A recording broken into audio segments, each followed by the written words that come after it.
Oke, Ibu buka. Assalamualaikum warahmatullahi wabarakatuh. Waalaikumsalam warahmatullahi wabarakatuh. Selamat pagi anak-anak. Pagi, Bu. Bagaimana kabarnya pada pagi hari ini? Alhamdulillah, luar biasa.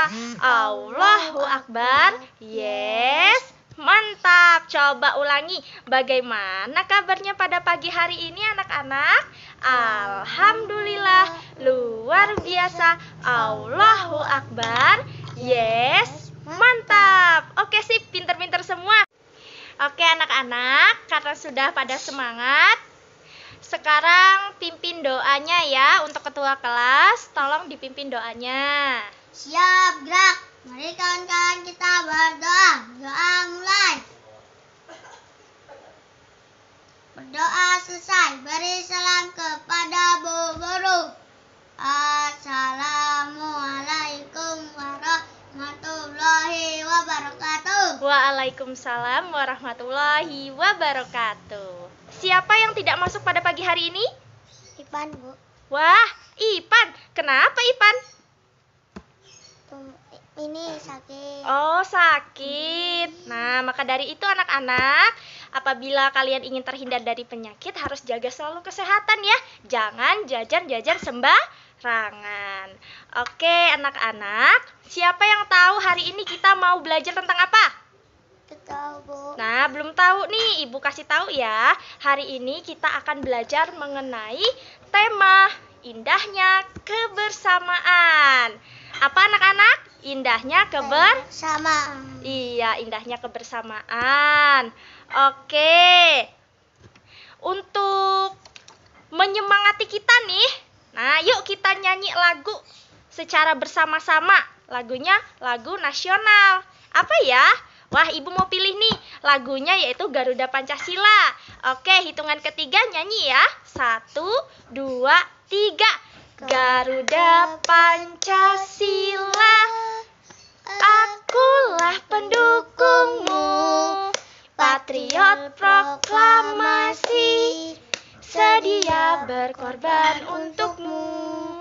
Pancasila dasar negara, rakyat adil makmur sentosa, pribadi bangsaku. Ayo maju, maju, ayo maju, maju, ayo maju, maju. Oke, tepuk tangan dulu semuanya. Oke, terima kasih anak-anak. Nah, selanjutnya nih, Ibu mau inget-inget lagi nih kepada kalian. Ayo, kemarin kita belajar apa? Keragaman budaya Indonesia. Seperti apa saja? Alat musik, ada permainan tradisional juga. Nah, maka dari itu, Ibu perkuat lagi anak-anak bahwasanya Indonesia itu memiliki banyak sekali keragaman yang tentunya keragamannya menyangkut dengan adat istiadat, makanannya apa, permainan tradisionalnya itu apa saja, tariannya, ada lagu-lagunya juga, serta banyak lagi. Nah, kita perlu mensyukuri karena apa? Karena dapat menikmatinya. Iya. Oke, selanjutnya coba ada yang tahu makanan tradisional? Satu aja. Siapa? Aku. Apa? Nasi jinggo. Oh iya, nasi jinggo kata Vicky. Iya, betul. Oke, Ibu ingin memperjelas bahwasanya makanan tradisional Indonesia itu membutuhkan waktu anak-anak dalam mengolahnya ya. Nah, pembuatannya pun itu harus ahli. Wah, harus ahli ya. Nanti kalau nggak ahli nggak jadi. Waduh, susah dong ya. Nah, kamu akan belajar tentang seorang ibu pembuat dodol Betawi, makanan tradisional Betawi. Nah, Ibu di sini akan memperlihatkan kepada kalian teks bacaan. Judulnya Dodol Betawi Mak Salmah. Oke, dengerin ya. Sebentar lagi Jakarta berulang tahun. Oke. Seperti tahun-tahun sebelumnya, Mak Salma menerima banyak pesanan. Mak Salma adalah pembuat dodol tradisional Betawi di kampungnya. Biasanya ketika menyambut ulang tahun Kota Jakarta, pertokoan yang mengadakan festival Betawi, makanan Betawi menjadi jajanan di festival tersebut ya. Dan kemudian kerak telur, bir peletok, dan dodol Betawi menjadi primadona makanan dalam menyambut Dirgahayu Jakarta. Itu pada paragraf pertama ya anak-anak. Oke, kita lanjut di paragraf kedua. Sudah sejak seminggu lalu Mak Salmah bekerja keras. Ia dan beberapa ibu-ibu tetangganya membuat adonan dodol. Ketan, gula merah, gula pasir, dan santan dicampur menjadi satu. Membuat dodol Betawi membutuhkan kerjasama. Tidak hanya perempuan, laki-laki pun terlibat dalam pembuatannya. Biasanya Mak Salmah dan ibu-ibu menyiapkan bahan, memarut kelapa, dan menumbuk beras ketan. Adonan dituang kawa, lalu diaduk hingga kental. Proses mengaduk ini dilakukan terus-menerus selama 8-12 jam anak-anak. Wah, lama juga ya. Pembuatannya memang berat dan lama. Oleh karena itu, pembuatan dodol Betawi membutuhkan kerjasama. Nah, jadi harus gotong royong ya anak-anak buatnya. Oke, Ibu bacakan lagi ya yang paragraf 3. Untuk memenuhi pesanannya, Mak Salmah selalu melibatkan tetangga-tetangganya.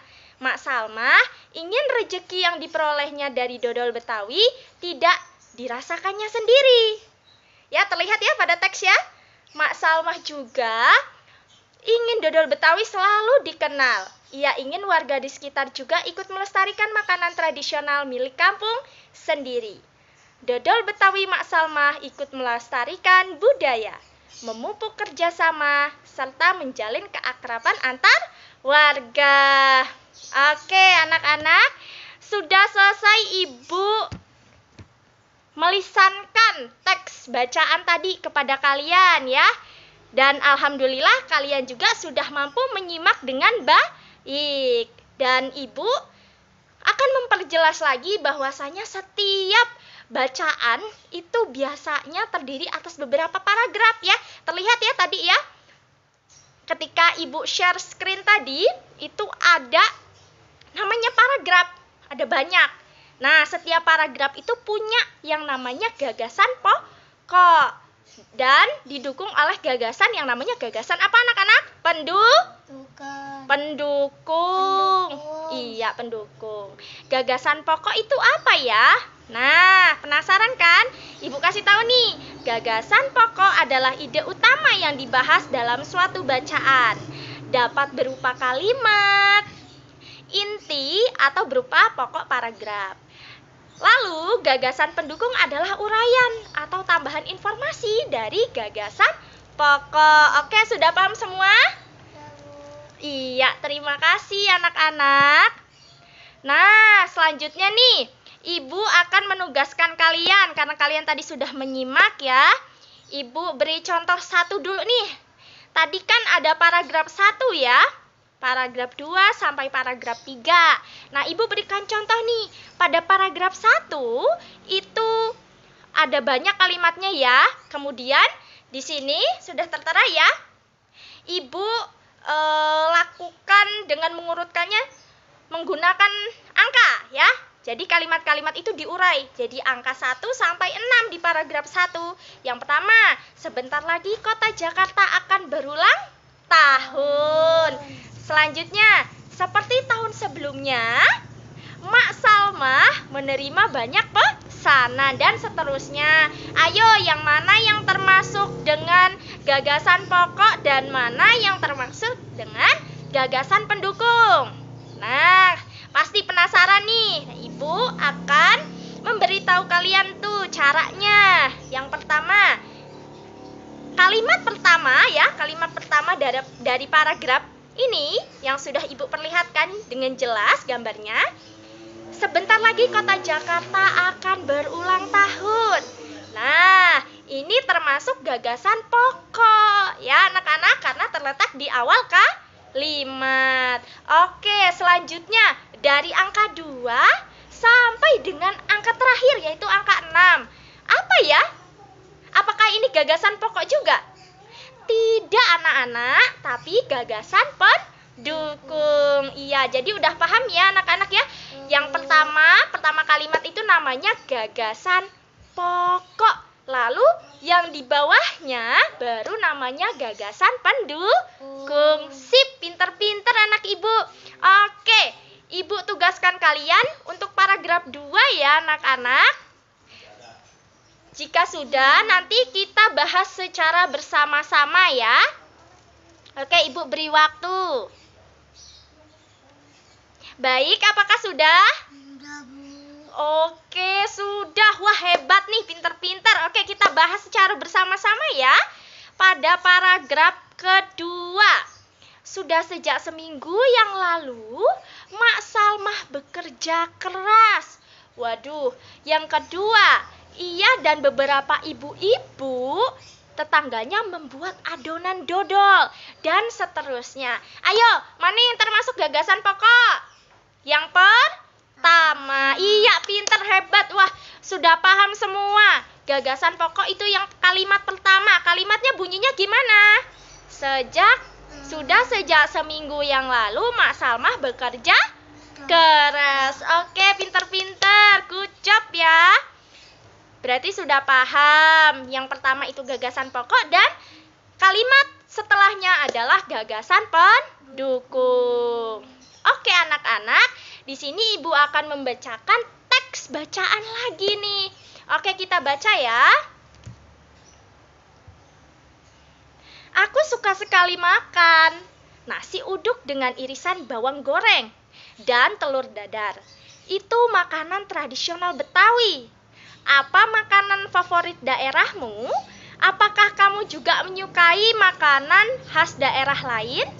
Bagaimana pendapatmu dengan beragamnya makanan khas negeri kita? Wah, ayo siapa yang sudah pernah makan makanan khas daerah? Aku. Apa itu? Ini yang Sate Madura. Iya, sate Madura. Pinter. Biasanya teh sate bunyinya ya. Keliling di kompleknya. Nah, anak-anak, tahukah kamu bahwa banyak sekali makanan khas daerah? Bukan hanya sate saja yang disebutkan oleh Piki tadi ya anak-anak, tapi masih banyak yang lainnya di negeri kita ini. Nah, ibu punya beberapa contohnya. Yuk kita kenali ya beberapa di antaranya. Oke, yang pertama adalah apa ayo? Celing. Nah, ini dia gambarnya. Sego jamblang. Sego jamblang ini atau nasi jamblang ya, bahasa Indonesianya, itu adalah makanan khas dari Cirebon, Jawa Barat. Nah, nama jamblang itu ternyata berasal dari nama daerah anak-anak, yaitu sebelah barat kota Cirebon. Oke, selanjutnya. Waduh, ada apa ini menggoda selera sekali? Apa ini? Nasi pecel. Oke, benar nasi pecel ya. Wah, ternyata Vicky semangat banget nih. Pasti suka nasi pecel ini ya. Nah, nasi pecel ini adalah sarapan kesukaan dari masyarakat Madiun. Omong-omong, kalau sudah ingat Madiun berarti daerahnya apa namanya anak-anak? Jawa Timur. Iya, pintar, Jawa Timur. Yuk lagi, yuk lihat lagi. Oke, sudah terlihat ya gambarnya? Ada lontong sayur anak-anak. Oke, siapa di sini yang suka makan lontong sayur? Wah, Vicky, ternyata Vicky ini banyak bener ya yang disukainya dan telah dicoba ya. Anak-anak, lontong sayur itu sangat mudah ditemui di daerah Jakarta dan Jawa Barat nih tentunya. Sebagai menu sarapan favorit, tetapi di sini juga sudah banyak ya di daerah kita. Jadi kita bisa mencicipi makanannya. Oke, apakah ada lagi ya anak-anak? Ada. Nah, nasi krawu namanya anak-anak. Makanan khas kota Gresik yang terbuat dari campuran nasi dan daging sapi dengan kadar minyak goreng yang cukup tinggi. Oke, ada lagi nggak ya? Ada anak-anak, nasi gudeg. Waduh, nasi apa anak-anak? Iya, gudeg namanya ya. dalam bahasa Jawa itu disebut sego gudeg nih anak-anak. Sego gudeg, wah Jawa bener ya. Itu namanya makanan favorit Yogyakarta. Oke. Sudah lihat semua ya? Waduh, ngiler semua ini di kelas ya. Banyak makanannya, Bu, katanya. Iya, gambar semua tapi ya, kenyang sama gambar. Oke. Di beberapa daerah, makanan tradisional ditawarkan penjual dengan berkeliling kampung anak-anak. Dan terkadang mereka tuh teriak dan membunyikan alat menawarkan makanannya. Tadi yang Ibu bilang, tok tok tok tok, sate, sate, katanya. Wah, asik sekali mendengarnya ya. Langsung perut keroncongan tuh kalau dengar si bapak-bapak penjualnya ya. Nah, coba siapa di antara kalian yang mengetahui bahan dasar dari sate itu apa?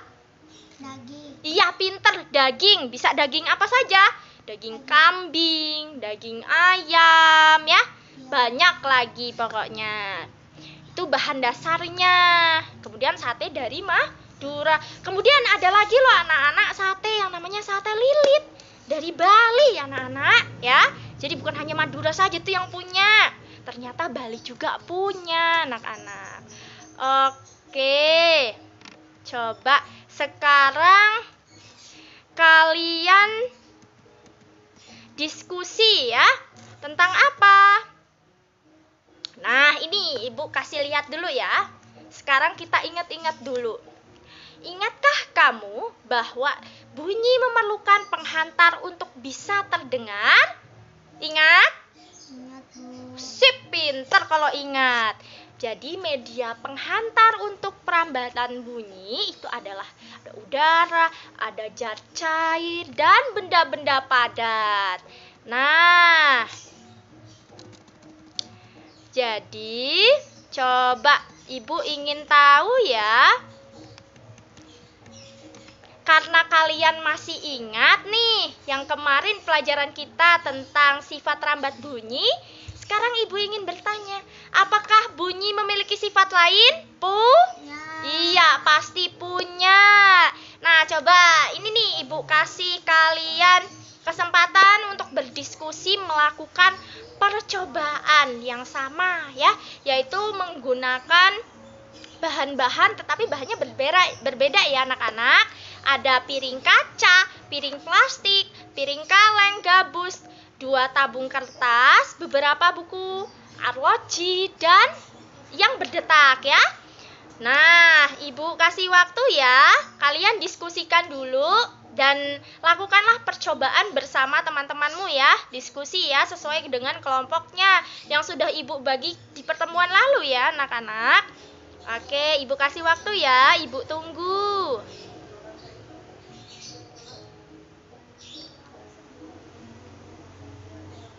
Oke, sudah ya anak-anak. Di sini Ibu akan membagikan kalian gambar lagi. Nah, udah tertera ya.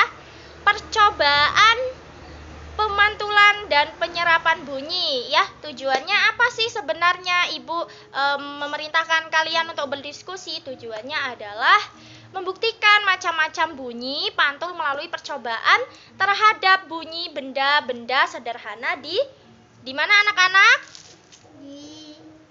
Di ruangan. Ya, alatnya apa tadi? Ada piring kaca, plastik, kaleng, gabus, tabung kertas, dan beberapa buku serta arloji ya. Nah, langkah kerjanya ya anak-anak. Ayo, duduknya yang rapi lagi. Ya, langkah kerjanya adalah yang pertama, susun 2 baris buku dengan ketinggian yang sama. Harus sama ya. Letakkan tabung-tabungnya di atas buku. Hati-hati ya. Pegang arloji di telingamu. Ya, dengar baik-baik untuk meyakinkan bahwa kamu mendengar detak arloji. Kemudian apalagi anak-anak? Letakkan arloji ke dalam satu tabung. Dengarkan dari ujung tabung yang lain. Kemudian, apakah kamu dapat mendengar bunyi detak jarum arloji? minta temanmu untuk memegang piring atau benda lain di ujung tabung yang lain. Apakah sekarang kamu dapat mendengar bunyi detakan jarum? Wah, itu ya langkah-langkahnya. Pasti kalian penasaran. Yuk, Ibu masih tungguin nih ya, agar kalian dapat menyelesaikan percobaannya. Dan di situ sudah ada pertanyaan ya anak-anak. Nanti hasil diskusinya bisa dibacakan secara bersama-sama saja. Oke, sudah anak-anak? Oke, yuk kita jawab nih, ada pertanyaan-pertanyaan. Apa yang terjadi dalam gelombang bunyi pada tabung kedua jika kamu meletakkan piring kaca? Apa anak-anak yang terjadi? Nanti bunyinya akan dipantulkan. Dari mana? Dari piring kaca. Oke, pintar. Selanjutnya, ada apa lagi anak-anak selanjutnya? Coba. Waduh, sedikit gangguan ya. Oke, sudah muncul lagi ya. Ya, yang kedua itu, ketika piring kaca diganti dengan gabus yang empuk, apa yang terjadi? Ayo, apa? Gelombang bunyinya kenapa anak-anak? Gelombang bunyinya akan diserap oleh gabus. Sip, pinter-pinter semua ya. Oke, selanjutnya, ayo. Oke, soal selanjutnya Pak anak-anak dibaca. Yo, yang ketiga. Apa yang terjadi pada gelombang bunyi pada tabung pertama? Apa yang terjadi anak-anak? Kita bisa pada tabung pertama kita bisa lihat, bisa dengar ya anak-anak bunyinya jika tanpa penghalang. Nah, tapi kalau dihalangi oleh piring kaca nih, bagaimana? Otomatis bunyinya memantul. Iya, pintar. Jika dihalangi dengan gabus, maka bunyinya akan terserap anak-anak. Paham ya anak-anak ya? Oke, sip. Sudah pada pintar-pintar, sudah mampu menjawab semua pertanyaan dari Ibu. Nah, untuk selanjutnya, coba disimpulkan dulu ya. Bagaimana? Apa yang sudah kita pelajari tadi? Oke, kita simpulkan yang terakhir dulu nih tentang sifat-sifat bunyi ya anak-anak. Sudah terlihat ya anak-anak? Oke. Bunyi sebagai sebuah gelombang memiliki sifat dan dapat dipantulkan dan diserap. Iya, pintar. Yang kedua, bunyi akan dipantulkan dengan baik jika mengenai benda-benda yang keras seperti permukaan dinding. Iya, benar. Dan seperti permukaan dindingnya itu apa aja? Permukaan kerasnya ada batu, semen, besi, dan kaca dan seng anak-anak. Kemudian bunyi akan diserap jika mengenai benda-benda yang lunak seperti gabus, kapas, dan juga spons. Nah, apakah kalian pernah anak-anak ke bioskop? Siapa yang sudah pernah? Aku, Bu. Waduh, Vicky sudah pernah ke bioskop ya. Oke, Vicky ya yang sudah pernah ke bioskop. Coba kalau di bioskop itu kalau lagi nonton film kedengeran nggak nih nyampe keluar? Tidak. Iya, tidak ya. Kenapa? Karena di dalam ruangan itu dipasang dengan gabus ataupun karpet anak-anak. Ya, studio juga anak-anak, studio musik itu tuh mengandung prinsip bunyi dapat dipantulkan dan mengenai apa? Mengenai apa anak-anak? Diserap dan juga mengenai diserap ya. Kenapa? Karena bisa dipantulkan jika mengenai benda keras dan bisa diserap jika mengenai benda yang lunak. Oke, terima kasih anak-anak. setelah ini Ibu ingin bertanya nih, karena pelajaran semua sudah Ibu beritahu kepada kalian semua ya mengenai materi pada pagi hari ini. Ibu ingin bertanya, tadi kita belajar apa saja sih anak-anak? Belajar tentang menemukan gagasan pokok dan pendukung. Iya. Kemudian apalagi anak-anak? Mengenal makanan tradisional. Iya, dan yang terakhir adalah mengetahui sifat rambat bunyi.